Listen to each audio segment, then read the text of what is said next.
यशोदानंदन ब्रज जन रंजना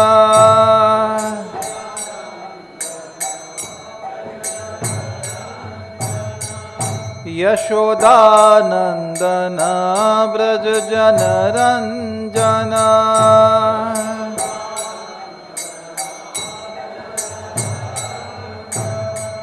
जमुना तीर बनचारी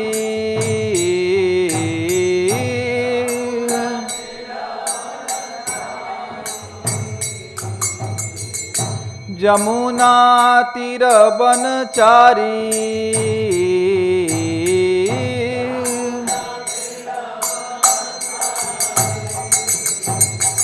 जय राधा माधव कुंज बिहारी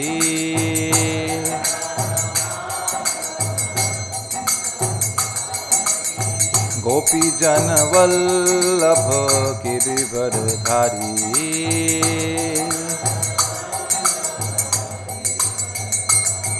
यशोदानंदन ब्रज जन रंजना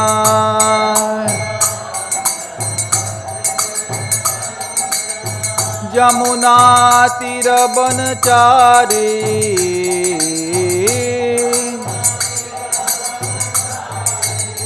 हरे कृष्णा कृष्णा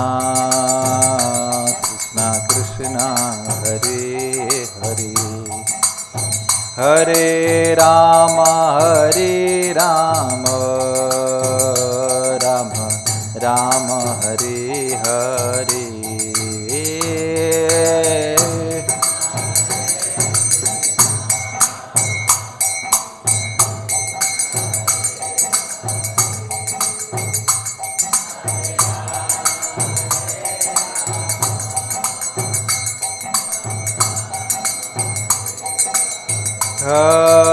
हरे Krishna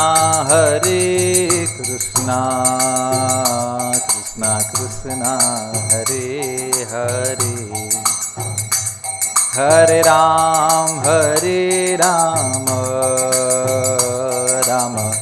Ram Hare Hare Hare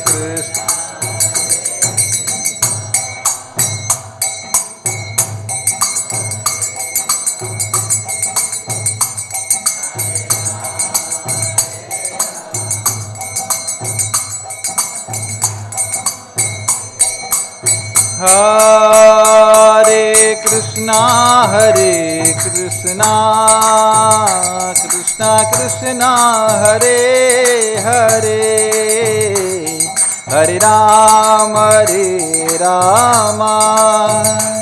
Ram Ram Hare Hare Hare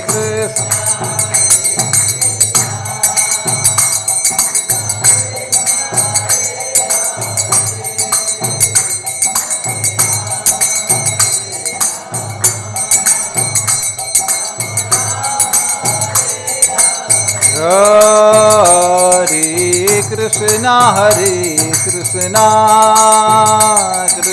Krishna Hare Hare Hare Ram Ram Ram Hare Hare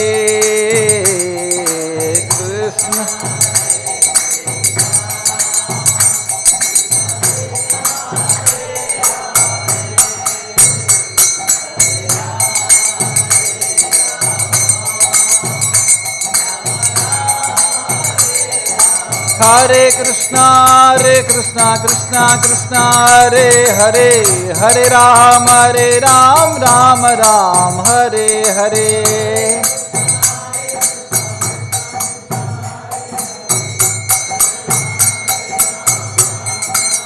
Hare Krishna Krishna Krishna Hare Hare Hare Ram Ram Ram Hare Hare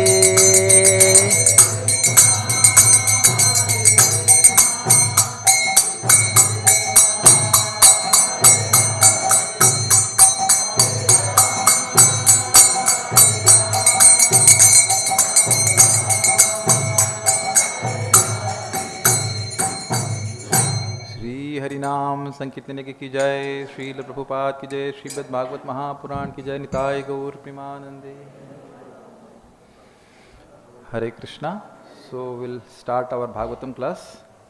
I seek the blessings of all the Vaishnavas. They can bless me, I can speak something which will be of inspiration in devotional service to all the devotees.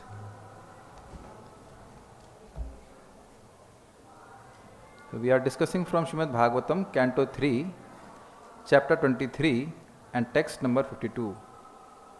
Now please chant. brahman duhitṛbhis tubhyam vimṛgyāḥ patayaḥ samāḥ kaścit syān viśokāya tvayi pravrajite vanam brahman duhitṛbhis tubhyam brahman duhitṛbhis tubhyam vimṛgyāḥ patayaḥ samāḥ kaścit syān viśokāya tvayi pravrajite vanam. Prabhuji, please. brahman duhitṛbhis tubhyam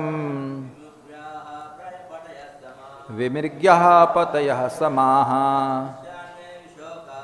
kaśyit syān viśokāya tvayi pravrajite vanam. Some other devotees? Yes, please. brahman duhitṛbhis tubhyam vimṛgyāḥ patayaḥ samāḥ kaśyit syān viśokāya tvayi pravrajite vanam. brahman duhitṛbhis tubhyam vimṛgyāḥ patayaḥ samāḥ kaśyit syān viśokāya tvayi pravrajite vanam. Mataji, please chant. No one to chant? Mataji, don't chant. Please.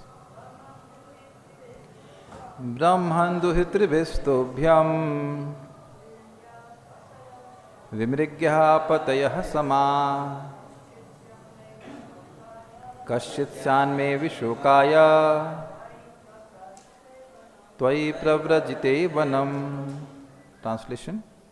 My dear Brahmana, as far as your daughters are concerned, they will find their own suitable husbands and go away to their respective homes.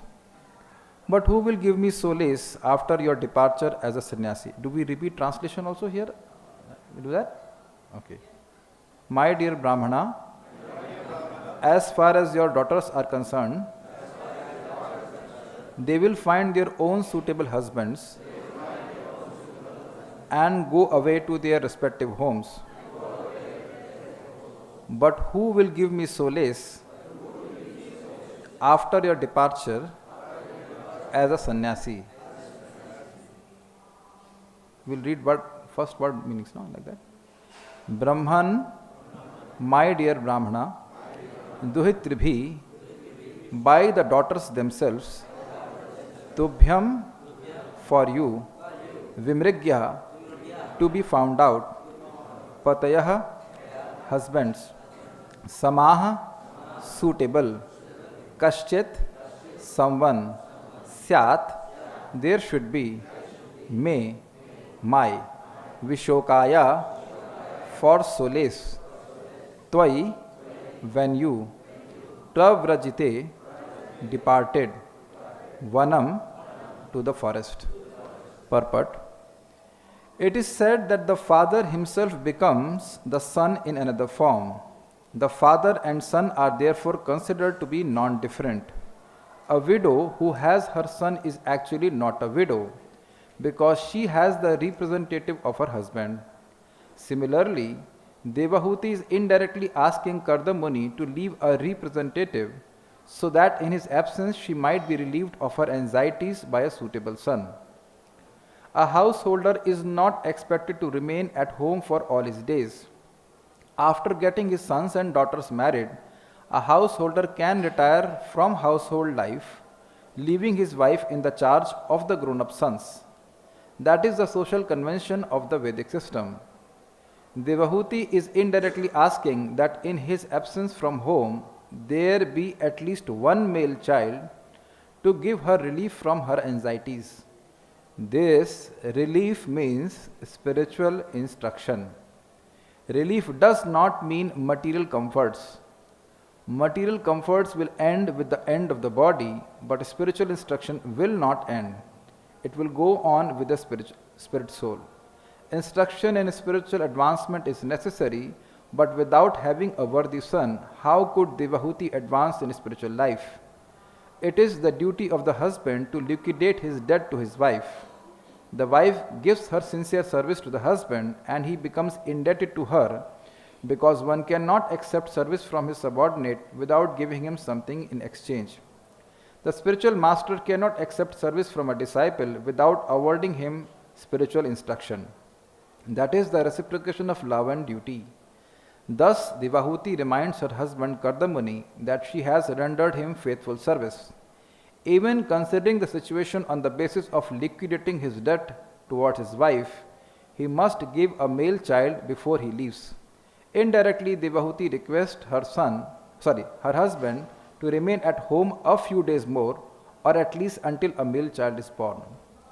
Om Ajnantimirandhasya Jnananjana Shalakaya Chakshurunmilitam Yena Tasmai Sri Guruve Namaha Sri Chaitanya Manobhishtham Sthapitam Yena Bhutale Swayam Rupaha Kadamahyam Dadati Swapadantikam Namo Vishnupadaya Krishna Pristhaya Bhutale Srimate Bhakti Vedanta Swaminiti Namine Namaste Saraswati Deve Gauravani Pracharine Nirvishesh Shunyavadi Paschat Desatarine Jai Sri Krishna Chaitanya Prabhu Nityananda Sri Advaita Gadadhar Shivasadi Gaur Bhakta Vrinda Hare Krishna Krishna Krishna Hare Hare Hare Rama Rama Rama Hare Hare Vandinantadbhutaishwaryam Sri Chaitanya Mahaprabhum Nichopi Yat Prasadat Syān Bhakti Shastra Pravartakah Guruve Gaurachandraya Radhikaya Tadalaye Krishnaya Krishna Bhaktaya Tadbhaktaya Namo Namaha.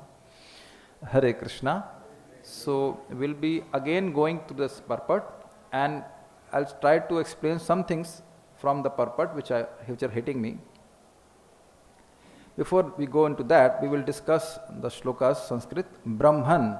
Brahman is referring to Kardama Rishi, who is a great brahmana. And she is saying, duhitṛbhis tubhyam. Duhitṛbhiḥ means by your daughters. And tubhyam is by yours, and duhitṛbhiḥ means by your daughters. Vimṛgyāḥ. Mṛgya means to search. And vimṛgyāḥ means to search very nicely. And patayaḥ samāḥ means husbands which are equal to them.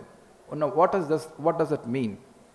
We'll see further in the chapters that Brahmaji will bring his sons, 9 sons, to marry the daughters of Kardama Rishi, which are equal in swabhav, equal in their inclinations with respective sages. That's a very great concern, because as soon as daughter is of marriageable age, it's a great concern for the father and mother that she should be married to a husband which is exactly her inclination. One of my friends had a fight with his wife. Then I said, you see, please try to understand. She is good, you are good, but you are not good for each other. So the point is, normally we tend to think that person is bad. No, he is not bad with everyone. He may not be matching with you, just like we have a nut and bolt system. So every nut doesn't fit every bolt. Not that the nut and bolt are bad individually. That's very subtle point to be understood. So if the qualities are not matching, just because of the qualities are not matching, they will have fight. But that's not her lamentation. That normally for a mother, in Indian culture especially, we see that mothers are very much anxious to have the daughter married. If you remember correctly, Prabhupada also told no that her sister was not getting married or something, and then the mother was, I'll go and jump in Ganga if she's not married at a particular age. So the point is, normally for a mother, it is an anxiety for her daughter to be married, but that is not her anxiety. And also you see, when she was married, Mother Devahūti, she was brought along with her father and mother to Kardama Rishi. That has been read in the previous chapters. Her father and mother brought her on a chariot to Kardama Rishi's hermitage and married with Kardama Rishi. So normally, if the father is there, it is his duty to search for suitable husbands. But here it is extremely interesting. In Indian culture, normally girls don't search for their husbands. I'm saying normally because there are cases where they have searched, but normally they don't search. The father and mother search for them. So basically, it is not the anxiety of the mother. The father will search. He will go, as in Hindi say, "Juti ghis jati hai." The slippers become, what to say, they become lesser in thickness because of walking too much in the search of the proper groom. That's what they say, "Juti ghis jati hai." But here she is not. Astonishingly, she has 9 daughters, not 5, 9 daughters, and she is not in anxiety for that. And they say, and then she's saying that, Prabhupada says that, to their respective homes. This is another point in the translation. So, are they not staying at their home? Are the daughters not staying at their home? They are staying at their home. But Prabhupada is translating a very interesting way, respective homes. Because normally, an Indian daughter, and especially in Indian culture, is mentioned that the daughter is the property of the husband, or this is sasural, in the law's property. So they are considered, that is their actual home. That's what is being taught here. So Prabhupada is explaining this, that they will go to their respective home. That means as their destiny brings to their husbands, they will go. We will see in Bhagavatam, we have seen that how marriages are made in heaven, as they say.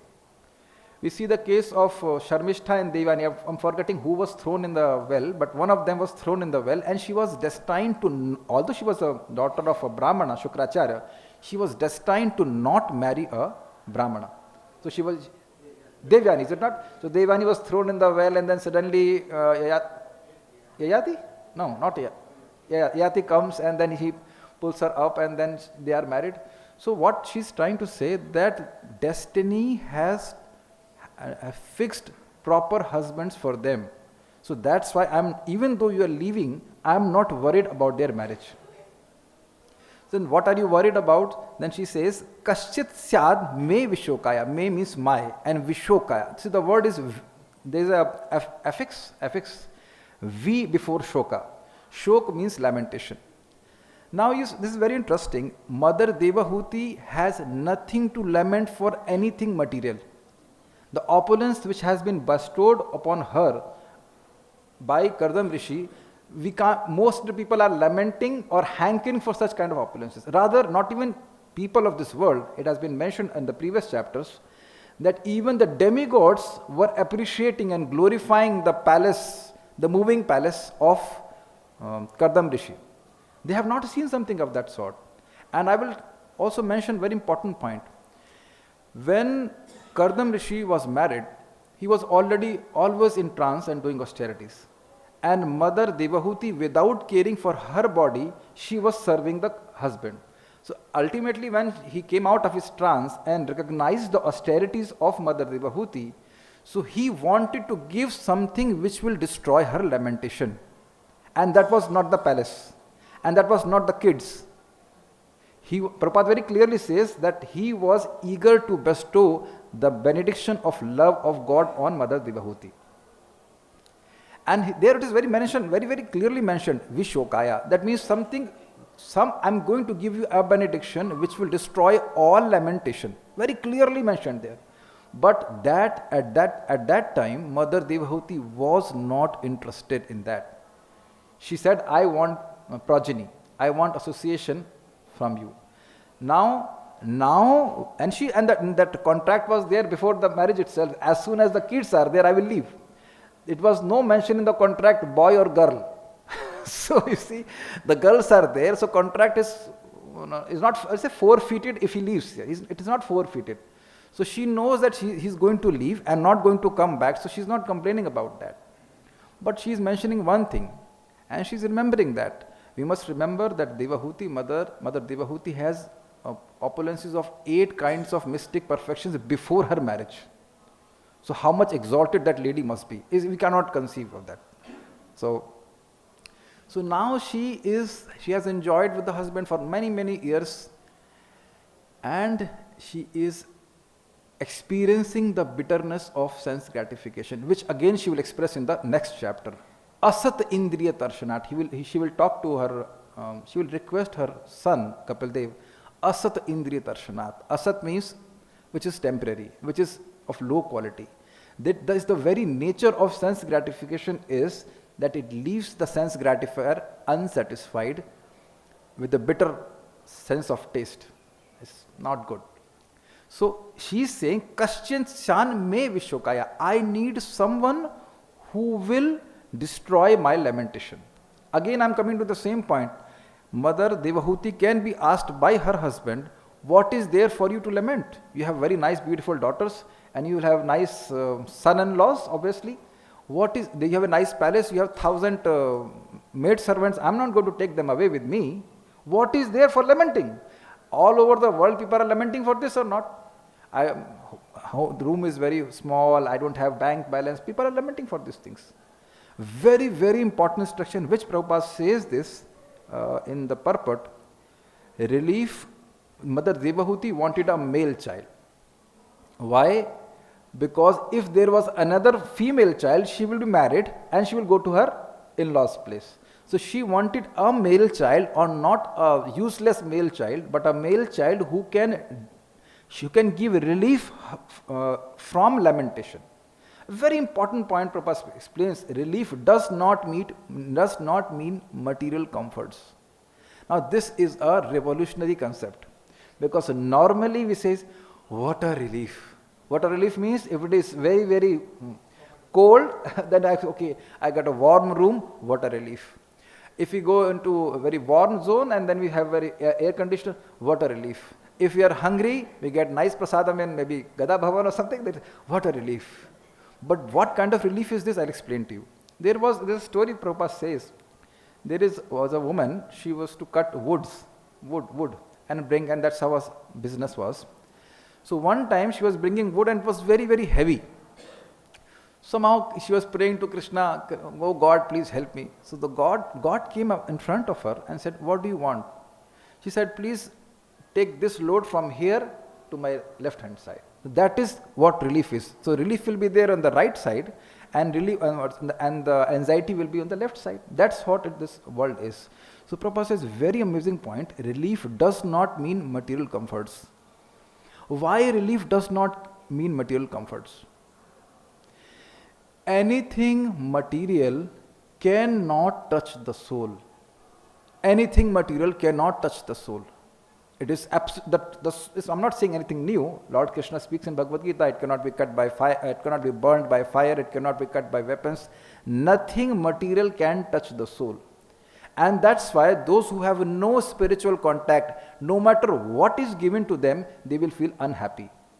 Extremely unhappy. And we have the example of Mother Devahūti. So she wants a son who's so knowledgeable that she can be taught by her son and spiritual instructions, and that is the way she wants her lamentation to be destroyed, and that is the only way lamentation can be destroyed. There is no other way to destroy lamentation. Similar benediction has been mentioned in the first canto. Yasyam vai sruyamanayam Krishne param purushe bhaktirutpadyate pumsam shok moha bhayapaha. Vyasadeva has written this Srimad Bhagavatam, or compiled this Srimad Bhagavatam for a very clear purpose. Yasyam vai shruyamanayam. Vai is for avadharana. Avadharana means certainty.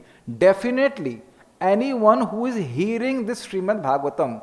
What is the meaning of hearing? Hearing means he has not fully heard Bhagavatam. He is in the process of hearing Bhagavatam. Yasyam vai sruyamanayam. Sruyamanam is a continuous verb, you can say. It is being heard.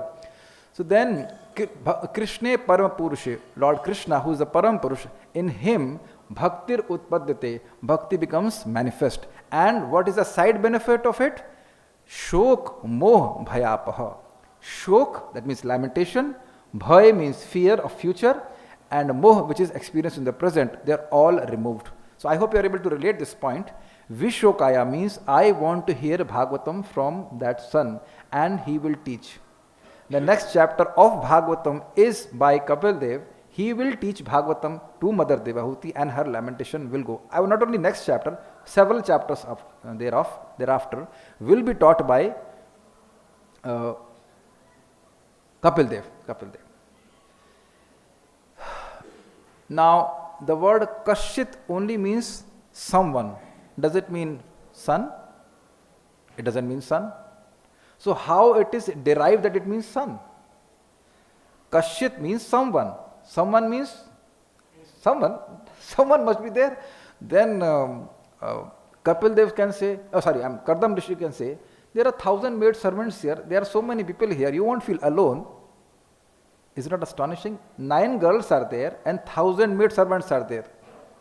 There are so many people, you cannot say someone. So that means none of these, that means 1,000 plus 9, 1,009 people, I would say, they don't have a capacity to destroy the lamentation of one person. This is very, very important. By Kapil Dev's instruction, not only the lamentation of Mother Devahūti will be destroyed, but anyone who will hear this instruction, his lamentation will be destroyed. Simple. Srila Prabhupada is a wonderful example for this. He wrote Bhagavad Gita as it is, and see, we don't have any number of how many people's lamentation has been destroyed by reading Srila Prabhupada books. So this is the importance of cultivating knowledge of Krishna consciousness. I have one friend of mine, earlier he came to me and said, he wanted to commit suicide. I said, why? He was not getting married. And he had a salary of 5 lakh, not salary, income of 5 lakh rupees per month. You see, this is how world is. This is how world is. You have everything in the world is still we will lament. We know from Bhagavatam, Chitraketu Maharaj, he had everything in the world. He had the whole world basically. He was the ruler of the whole world. But just one thing can make lament. Just the sun was not there. And when the sun was there, he created further lamentation. So what very important point, a takeaway point from this shloka is, nothing material can destroy my lamentation. Now you say, we know this, what is special you are talking. You will see normally even as devotees or practicing devotees, we have a tendency, I will not say not we have a tendency, but we might have a tendency to think, let me adjust my material things and then practice Krishna consciousness seriously, maybe after 10 years, as if Yamraj has given him notice, you will not die in 10 years. My friend, his name is Uddhav Dwarkadish Prabhu. They came to do Sankirtan in this Assam, and 10 of the devotees out of 10, 5 were washed in Brahmaputra. Very strong and stout and everything. I mean, he was a good devotee, but that's how it is. Even for devotees, it can be our last day. So, tvayi, and then now the point is, what I wanted to say is, our lamentation can only be destroyed if we hear Krishna Katha. The more we hear Krishna Katha, we become satisfied transcendentally. The more we chant Krishna's name, the more we become satisfied. And that is a symptom that we are chanting and hearing very nicely. For this I give a praman also. Uddhavji, he says to Lord Krishna, tvayi vikriditam Krishna nirnam parma mangalam karna piyusham aswadya tajanti annaspriham jana. O Krishna, your pastimes, vikriditam, your pastimes are most auspicious for the living entity. Why? Why? We have to understand, living entity has nothing to do with this world. But he is only thinking about this world and identifying with this world. So this is the most amangal means most inauspiciousness for the living entity. So how does Krishna Katha helps? So he says, Karna piyusham aswadya. Piyush means nectar and Karna means ears. This Krishna Katha is tasted through the ears. Karna piyusham aswadya tejati annispriham jana. Then he gives up all other desires. What do you mean by all other desires? It is explained by Vishwanath Chakravarti Thakur that he gives the desires for attachment for family and all other people. He even gives up the desires for liberation, but he cannot give up the desire for hearing Krishna Katha because of the intoxication of Krishna Katha. That's how it is. So he says that there should be someone who will destroy my lamentation by giving me instructions. Another lamentation is there that I have been with such an exalted soul. What is Kardama Rishi, she was knowing about it, that even while he was enjoying with her for many years, but he was situated in his own glories. We have discussed that, you must have heard that before, that although normally when a person is in sense gratification, he forgets about himself. He forgets that his soul and the objects of sense gratification, they cover themselves that we are not eternal, we are temporary. Those things are not revealed to that person. But even with all these opulences, Kardama Rishi was absolutely not bewildered. And she was knowing it. She was knowing it that as soon as the daughters are born, he is not attached, he is immediately preparing for going to forest. And that's why he says, tvayi pravrajite vanam. She has understood that if he is going to go to forest, he is not going to send me a message by WhatsApp or something, are you okay? His Holiness Vrindavan Chand Maharaj normally says this, that many times the husband may come to Vrindavan, but as soon as he comes to Vrindavan, he will give a call, Bacha theek hai na? Is the kid okay? Is not troubling you like that? So although he has come to Vrindavan, but his attachment is to the home. This is just normal. But pravraj, vrajan means to go, and pra means prakrishta vraj. That means he is not going to come back. We have heard this word before in the first canto. Yam pravrajantam anupetam apeta krityam dvaipayano virahakatar ajuhava putreti tanmayataya tarvo bhinedim tam sarvabhut hridayam munimanatosmi. Yam pravrajantam anupetam apeta krityam. When Shukdev Goswami went to forest, he was absolutely not having any plan to come back. That is the meaning of the word pravraj. So she has understood that the husband is leaving. I had such wonderful opportunity to take spiritual instruction from him. Leave instruction, he was going to give me love of God free of cost. But I missed all that opportunity. So that lamentation is also there. So someone should be there who's at par with you, who has same amount of, spiritual acumen or spiritual potency, who can instruct me in a way which will destroy my lamentation. This is how the shloka will go. So when I will touch up something about from the purport. It is said that the Father himself becomes a son in another form. This will be again addressed in chapter number 6. Not chapter 6, canto 6, and this is chapter 3. When Ajamil is delivered by the Vishnu Dutas, so he again laments that I am so fallen that even I was a brahmana, I took birth from a prostitute. Now, you will be surprised, he was not born from a prostitute, he was associating with the prostitute. But the principle is, because he had sons through the prostitute, so he was lamenting that yes, I took birth from the prostitute. That's why in marriage, one should be very, very careful to marry a girl who's from a proper spiritual and material situation. Mostly spiritual situation is very important. Otherwise, that person will have to take birth from a very low-born woman, as Ajamil is mentioning. Now, a similar case has been addressed in first canto. When Arjuna was about to kill Ashwathama, Draupadi forbade him to kill Ashwathama. The reason was very simple. Mother Dronacharya was married to Kripi. So Kripi has not performed sati. For what reason? Because Ashwatthama was alive. So essentially, because the representative of the father was there, so she was not exactly a widow, which Prabhupada is mentioning in the purport, and that's why she did not, perform the sati sacrifice. And also, these are the few points which I mentioned about here. And now I want to touch upon this. Relief does not mean material comfort. We discussed that. Material comforts will end with the end of the body, but spiritual instruction will not end. Now, this is the point I wanted to say. Instruction in spiritual advancement is necessary. This line is extremely important, very important. Why instruction in spiritual advancement is necessary? If we reflect deeply, all of us and everyone in this world is born as an animal. We have to accept it. We don't know what is dharma. And unless dharma is taught to us repeatedly, we will never execute dharma. That sense, whether I should eat here or not eat here, whether I should speak or not speak, what I should do and not do, that sense is not inbuilt in our consciousness when we take birth. Most of us are not Shukdev Goswami. Is it not? This is not only applicable here.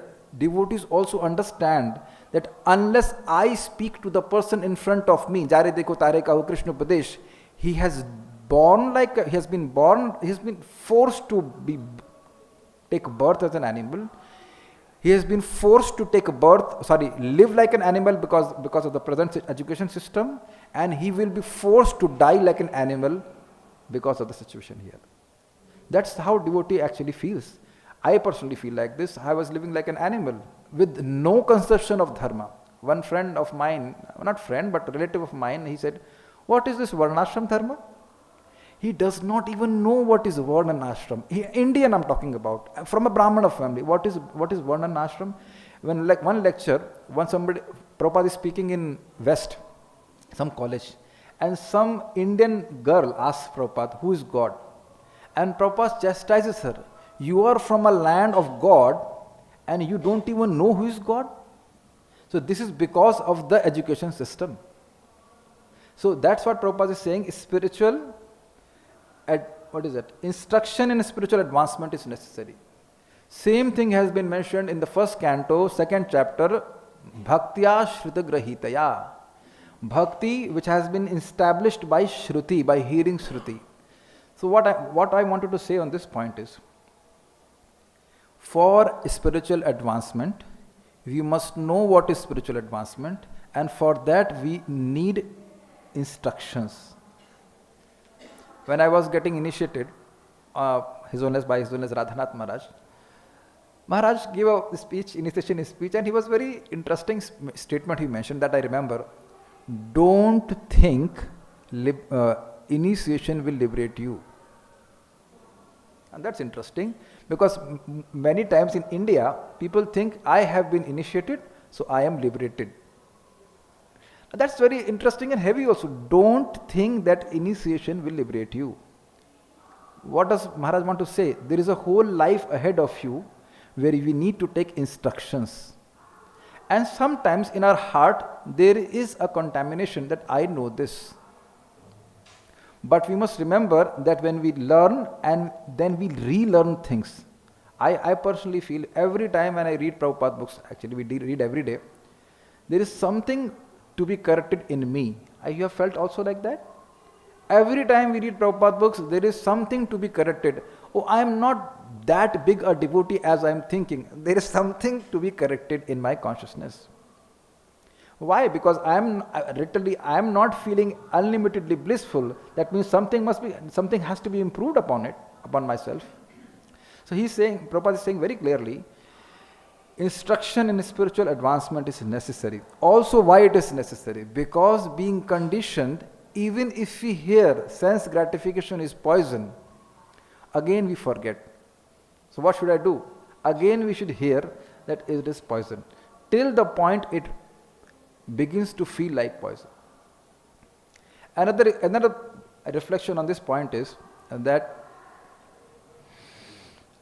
unless somebody who has been awakened by spiritual instructions instruct us in parampara, we won't be awakened either. This is very interesting. And last section of the purport, I would say that the spiritual master cannot accept service from a disciple without awarding him spiritual instruction. So this conclusively proves that the spiritual master cannot be a Mani Baba. You understand Mani Baba? There are some Mani Babas who won't speak anything, and they will have a big beard. I went to Ayodhya many years back, I think 2015 or maybe before that. So there was in the temple there was a Mani Baba who had a very big beard, and I also gave him 100 rupees. Then I said, is he a Mayavadi or a devotee? I don't know. Is it not unless he speaks? I gave him a donation, but with the beard is quite like impressive. We as Indians we say that he must be a good sadhu. We assume, but unless he speaks, how do you know who he is a devotee or whatever? So this is very important that the spiritual master must speak. And Srila Prabhupada, as a perfect spiritual master, has spoken a lot. So many lectures are there, so many purports are there, so that we get to learn a lot for our spiritual advancement. Well, stop here. 8:44 is there. If there are some questions, I'll take. Yes, Prabhuji.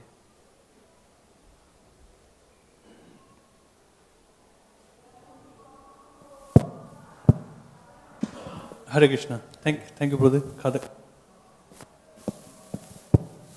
While defining this word samāḥ, Yes.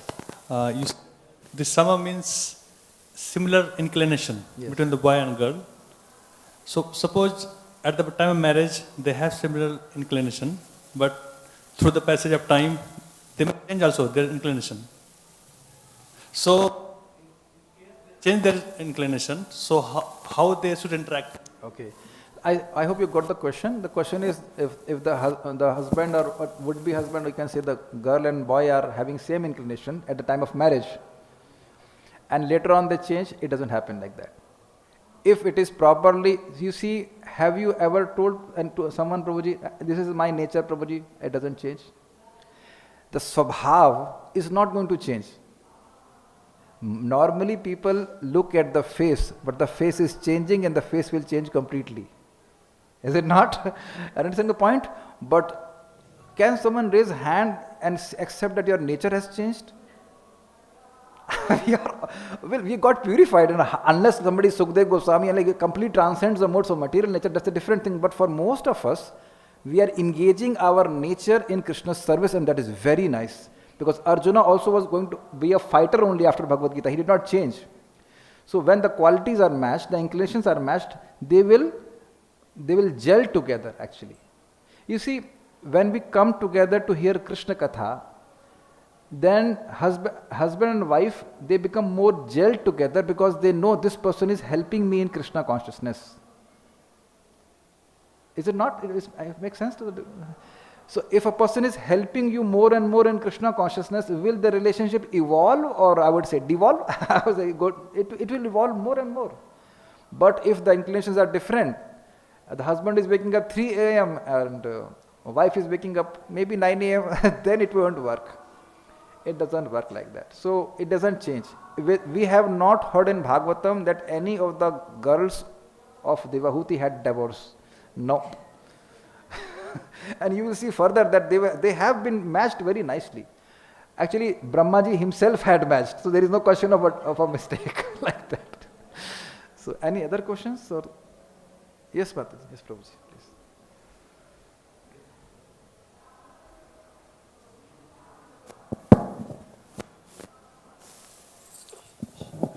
He can speak first. Anyone can ask them. Prabhu can. Mataji can ask. Yes, Mataji. So, I was initiated years ago, and the tendency in these days were more like you were given a spiritual master according to your zone, for practical reasons. Nowadays, it's more like you should choose your spiritual master according to your, nice fitting or whatever. What is your idea about this? I hope I got the question right.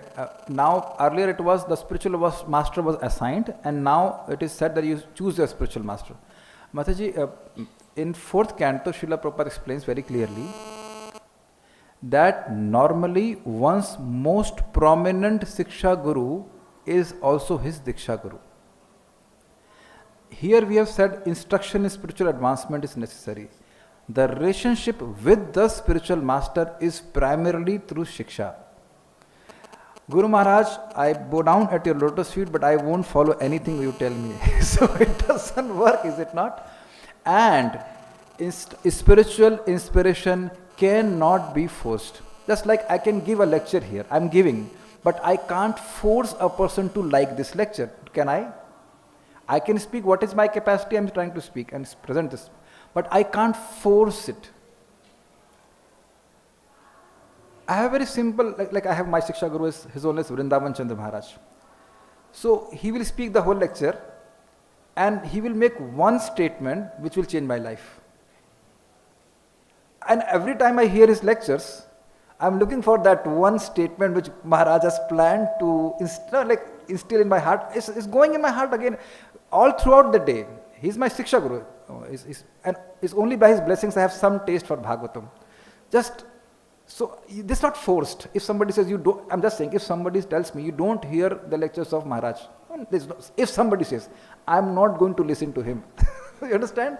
So if sometimes I'll ask a question from Maharaj, we speak in Hindi, so he will chastise me. Tu padh ke aaya hai. Tu is very, tu is, you understand? Tu padh ke aaya hai isko theek se. And I feel so happy when I get chastised. One time Maharaj was giving a class in Vrindavan, and he was talking about the love of the gopis. And after the class, I asked a question on 3rd canto. He became so angry. Next day when I again came to class, he made me stand in front of 300 people and he was chastising. But that was, I can see his affection. So there is affection for the spiritual teacher is there when we feel his spiritual instructions has helped me. It cannot be forced, it must not be forced. So I am only repeating the words of Srila Prabhupada from 4th canto, that one's main Siksha Guru should be his Diksha Guru. So at least the Diksha Guru's lecture should be heard and spiritual inspiration should be experienced, and then one should apply like for initiation or whatever. So there is no guilt to feel if we are Diksha Guru and we also have a Siksha Guru that we like really very much. I am not understood, Mataji, your comment. There is no guilt to feel if I'm more attracted to my Siksha Guru than my Diksha Guru. I put it like this. We know that we are all in the well of material life. Okay? Suppose we are in a well, blind well, and 2 people are pulling us with 2 ropes. Whom will we like more? Is it not? No, that person. So Diksha Guru also is pulling us and Siksha Guru is also pulling us. Does Diksha Guru tells us that don't chant 16 rounds? Does Siksha Guru says, no, you should not chant 16 rounds? I had no time to delve on that. I was thinking to talk about the point of liberation, but we have no time. But both of us are telling you chant 16 rounds. So there is no contradiction, is it not? For going back to Godhead, it's so easy. Chanting 16 rounds, and when 4 comes under 16. So if you chant 16, 4 will follow automatically, is it not? 4 regulative principle will be easy to follow if you chant 16 rounds. So I don't see any contradiction. I have not seen any contradiction in the Siksha of His Holiness Vrindavan Chand Maharaj and His Holiness Radhanath Maharaj. I love both of them. So no issues. Rather, some people ask me, are you from Pune? I said no. Are you from Bombay? I said no. How come you took initiation from His Holiness Radhanath Maharaj? I never met Maharaj. I never served Maharaj, like Vapu Seva, never. I only heard his lectures and I got inspiration, and I feel Maharaj is always always accessible to me. You understand my point? I can hear his lectures and I get inspiration. So I feel very connected, and I recommend anyone who is aspiring for initiation or whatever, he must hear lectures of that respective Maharaj or spiritual master, so that he can always feel connected even after Maharaj eventually may leave the world like that. You will always feel connected. I give one simple word, sentence of Maharaj, His Holiness Radhanath Maharaj gave in Vrindavan Yatra. He said, highest Vapu Seva is Vani Seva. I'll explain, I will not explain this. First I will, if Prabhuji has a question, you have a question, I'll take, if there is no question, I'll explain this point. Yes, Prabhuji. Yes, Prabhu. Prabhu, thank you for that class. Hare Krishna. I just had two comments. My understanding is that Varnashram in the prior yugas was completely God-centered. Yes. In Kali Yuga, it's the opposite. So when a person thinks, oh, I'm high class or middle class, this is complete nonsense. Everyone in Kali Yuga is born low class. Yes. Unless they are God-centered. Yes. And in that regards, I would suggest humbly, this cane, I can call it my property, but I'm not the owner. Yes. So if a man says, my wife is my property, I don't like that phrase. Because the man does not own the wife and the wife is not a slave. They have to be together partners in God consciousness. Otherwise, to say she's my property is just as gross as slavery. Yes. And I'm not in favor of that. I agree with this, Prabhuji. Now, the last thing I wanted to say is I wanted to read to you something that Prabhupada said about this wonderful word, viśokāya. Yes. My phone turned off. Okay, here it is.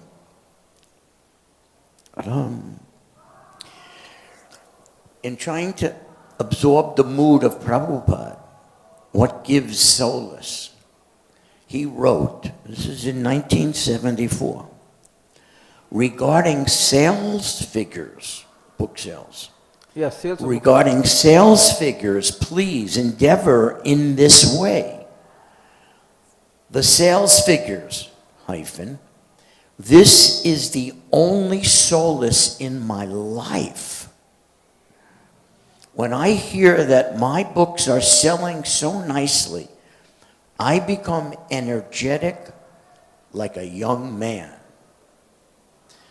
So ever since I have read this, I keep thinking, how can that mood become mine? How can that type of only solace be my only solace? How can sales of books make me energetic the way it makes Prabhupada feel energetic? So I wanted to share what Prabhupada wrote about Thank you, Prabhuji. what gives him solace. I will say something very interesting. One Grahastha devotee told me very nicely. He said, wife, very, very nice. He said that wife is treated sometimes by the husband like a daughter, actually. And sometimes she will treat the husband like the son. When she feeds the husband, she feels like a mother, if there is very loving relationship. And the second point, I was telling to one of we are staying in a place there. So that devotee was an army personnel before. He's retired now. I give because this Krishna consciousness is a fight against war against Maya. So I derive many inspiration from army. So in army they go in buddies. Buddies, understand, friends. The actual word is like one commando is there, so another commando is there to save him. Both fight together.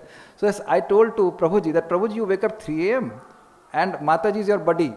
So both of them, they wake up 3 a.m. and they chant Hare Krishna together. So there is no question of slavery like that. As a matter of fact, His Holiness Radhanath Maharaj makes a nice comment. He said, yes, we should pay respects to every devotee except the wife. So wife is also a devotee, is it not? I was telling to one devotee was having fight with his wife. I said, do you really appreciate how nice cook Mataji is, and she chants 16 rounds and then cooks and gives you prasadam? Do you know the glories of prasadam? You know, by taking prasadam, our 100 generations are delivered. We eat and 100 generations get delivered. And 3.13 we know. So not only in husband-wife relationship, in any relationship, do we recognize that the person in front of me is helping me? If we recognize and appreciate, we will value them. So I will take Prabhuji's question one time. Yeah, just one last comment. In my country, for 100 years, they treated people of color skin as property, not as humans, just as property. And this nearly destroyed the country I was born in, America. They had civil war. It almost ended the whole country. Yeah. To treat another person as your property is not a good idea in Isha this Bhashyam age. idam sarvam. Everything is God's property. Prabhu's question can be taken. Yes, please. Actually, the more we chant very nicely, the more this consciousness comes that everything belongs to Krishna. So that automatically works. Yes, Prabhuji.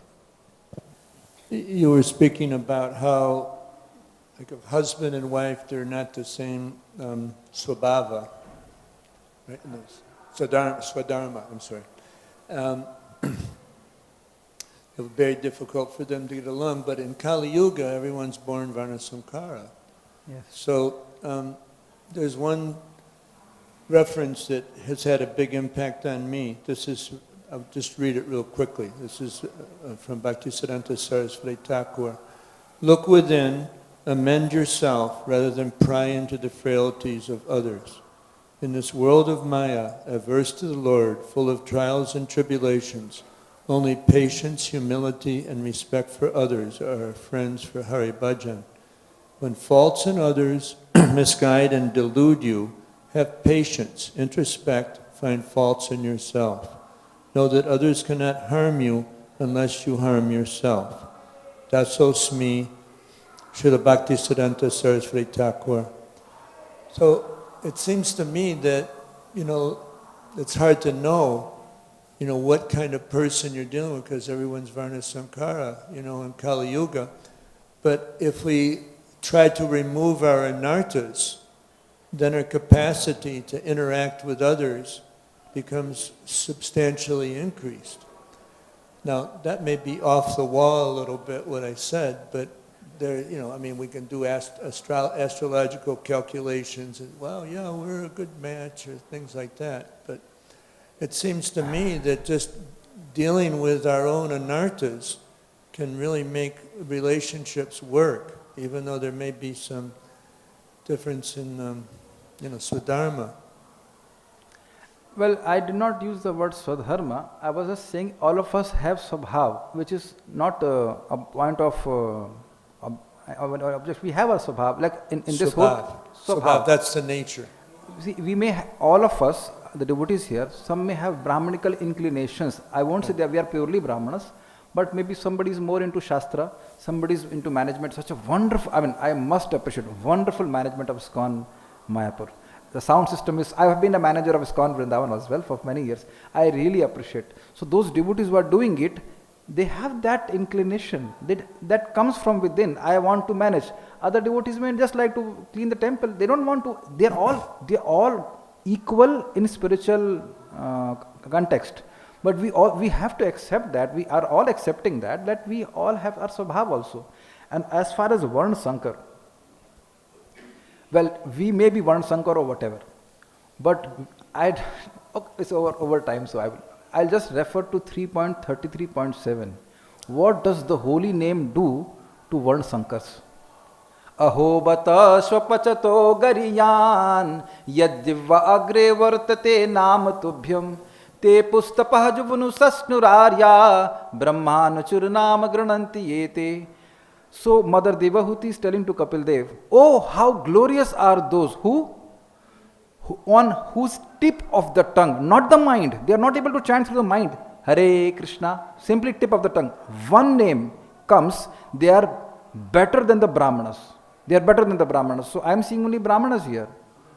Most of the devotees have chanted more than Hare, is it not? Let's chant Hare Krishna, Krishna Krishna, Hare Hare, Hare Rama, Rama Rama, Hare Hare. Even if a devotee is chanting like this, Hare, is still, and Prabhupada very clearly says, if you chant 16 rounds, if you are following the 4 regulative principles, that is your brahmanatva, that is your quality of a brahmana. So I cannot be deconvinced against this. I'm 100% convinced. Anybody, Prabhupada was saying this, anyone who's chanting 16 rounds and following the 4 regular principles is a brahmana. Brahmanis and brahmanas. There is no other varna for this. It's not easy. It's not easy. And the sloka goes further. You say, he has been born in the family of a dog eater. How can he be better than a brahmana? Then he says, no, because he has chanted just from the tip of the tongue. So he has taken bath in all the holy places, went all the tirthas and all the pilgrimages and everything he has done. Not only that, he has read the Vedas many times over. What more brahmana you want? You means that person, any person will want. So I am living my life like this, Prabhuji, that I am going to help fanatically a person to chant his rounds. And then I see how he developed brahmanical qualities automatically. My mother has left body. She was a disciple of His Holiness Radha Govind Maharaj. So when she began chanting, she said, this going to toilet and taking bath is very difficult. But as she was chanting again and again, she was even taking bath when she had some loose motions, and 3 or 4 times, that's natural for her. I don't think anyone is having any difficulty taking bath, is it not? But many of us will say, before coming to Krishna consciousness, taking bath was such a difficult thing. So all the auspicious qualities comes by chanting. So I am dead convinced that any person who is chanting, as per Bhagavatam, he is better than a brahmana. So we are not dealing with Varna Sankars, we are dealing with who are beyond Varnas. At least the topmost qualities. I will stop here. Thank you for giving me your time. Hare Krishna. Srila Prabhupada ki jai, Nitai Gaur Premanand.